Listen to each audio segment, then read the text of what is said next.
नमस्कार, मी मिलिंद कांबळे.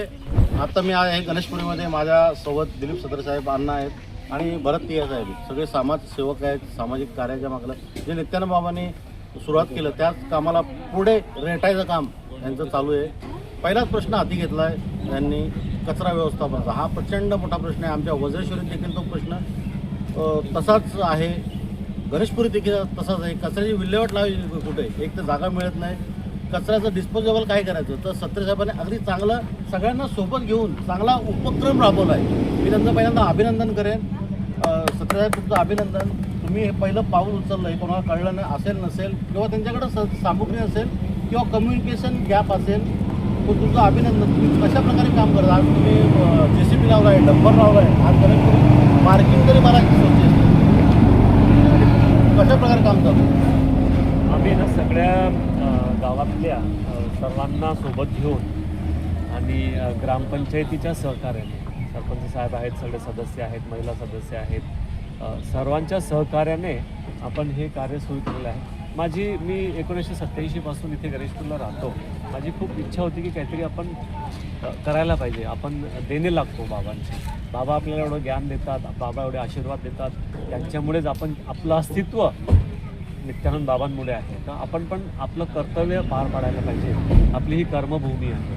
म्हणून मी ठरवलं की इथे आपण काय करू शकतो, तर साफसफाई करू शकतो. म्हणून हे मी अभियान हाती घेतलेलं आहे आणि सर्वांच्या सहकार्याने खूप छान आम्ही 5 तारखेला जागतिक पर्यावरण दिनानिमित्त आम्ही शिवाजी चौकापासून आम्ही छत्रपती शिवाजी महाराजांना माल्यार्पण करून आणि नारळ फोडून सुरुवात केली.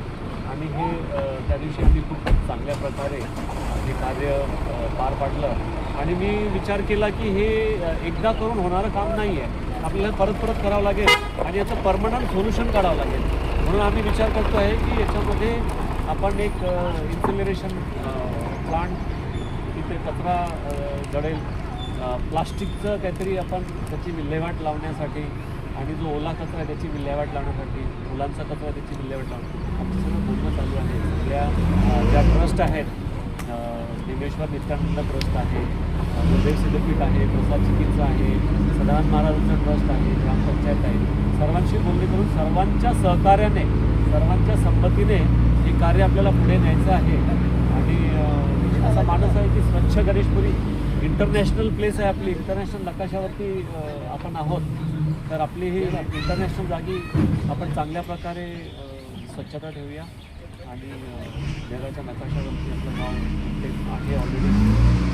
असा प्रयास आहे छोटासा. जागतिक दर्जाचं तीर्थक्षेत्र आहे नित्यानंद बाबांचं वास्तव्य असलेलं. तर तुम्हाला एक गोष्ट सांगतो. गोष्ट म्हणजे खरी गोष्ट आहे ती. नित्यानंद बाबांना भेटायला राष्ट्रसंत गाडगे महाराज आले होते. आईने सांगितलेलं बरंचशा गोष्टी आणि त्यांनी त्यांना बसायला जागा दिली. राष्ट्रसंत गाडगे महाराज स्वच्छता करायचे. अडाणी शिकलेला माणूस, कोणताही शाळेत न गेलेला माणूस, पण स्वच्छता अभियान करायचा.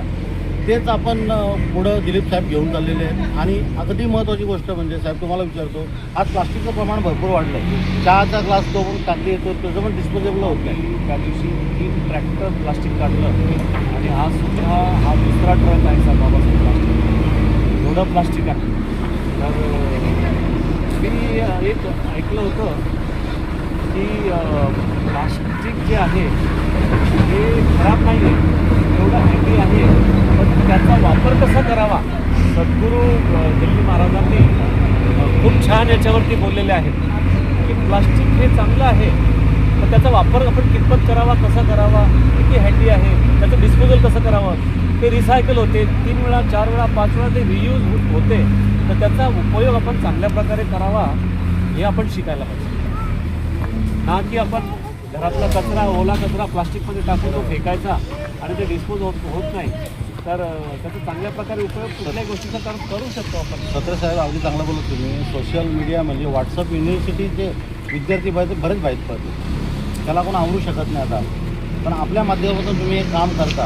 आणि माझी अशी इच्छा आहे, आमच्या वज्रेश्वरीत तर हा प्रचंड मोठा प्रश्न आहे. दोन्ही साईडला तुम्हाला कचरा दुसरीकडेच प्रश्न आहे. सगळ्यात महत्त्वाची दुसरी गोष्ट तुम्हाला सांगतो मी, तुमच्या वज्रेश्वरी आपली जी शैक्षणिक संस्था आहे त्याचे जे सदस्य आहेत अरुण भाऊ, त्यांनी सुद्धा सांगितलं की आमचे शाळेचे विद्यार्थी जे आहेत त्यांना आपण कसं आहे की हा फक्त साफ करून हे साफ होणार नाही. लोकांमध्ये अवेअरनेस आणायला पाहिजे.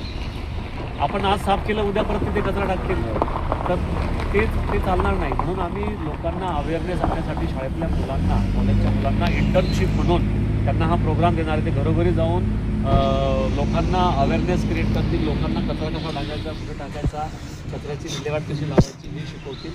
असा आपला प्रोग्राम त्यांना ट्रेनिंग देऊ आपण आणि हे कार्य सतत चालू राहील. तर एका दिवसाचं कार्य नाही. दिलीप भाऊ हे कार्य जे आहे हे सतत करण्यासारखं कार्य आहे आणि आपण जेव्हा सतत करू तेव्हा स्वच्छता राहील. स्वच्छता ही आपल्या स्वास्थ्याशी जुळलेली आहे.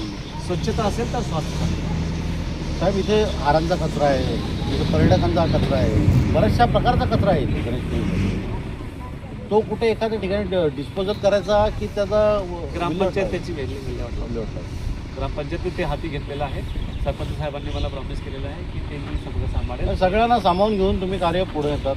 तुम्हाला शुभेच्छा आणि धन्यवाद. तुम्ही वज्रेश्वरीत देखील माझ्यासोबत काम करावं. तिथल्या कष्टाचा प्रश्न आपलेच देखील आपल्या परिसरात जमेल तसं आपण काम करूया. दीपक काय सांगशील? सरांनी काम अगदी दीपक भाऊ खूप छान कार्य केलेलं आहे. यांनी बसस्टँडपासून तर शिवाजी चौकापर्यंत झाडं लावली. इतकं मोठं महान कार्य केलं आहे. त्या झाडांना आज आम्ही JCB आणि डंपर लावून आज त्या झाडांच्या आजूबाजूची त्यांची निगा राखण्यासाठी आज आम्ही प्रोग्राम केलेला आहे. आज संध्याकाळपर्यंत पूर्ण ती साफसफाई करू, तिथलं रॅबिट काढू आणि तिथे माती टाकून त्या झाडांची निगा राखण्यासाठी आम्ही प्लॅनिंग केलेलं आहे. ते सुद्धा आम्ही स्टार्ट करतो. परत भाई काय सांगशील तू? खूप चांगलं कार्य आहे जे खूप पहिलाच व्हायला पाहिजे होतं, पण ते नित्यानंद महाराजांच्या कृपेने दिलीप भाऊंना पकडून ते कार्य आता पूर्ण होत आहे. खूप चांगलं आहे. धन्यवाद दिलीप भाऊ, तुमचं कार्य असंच राहू द्या आणि काय कोणती मदत लागली आम्ही सगळेच मित्रमंडळ आमचा प्रचंड मोठा मित्रमंडळ तुमच्या सोबत आहे, तुमच्या सोबत काम करायला तयार आहे. हा तुमचा जो अजेंडा घेतलाय तुम्ही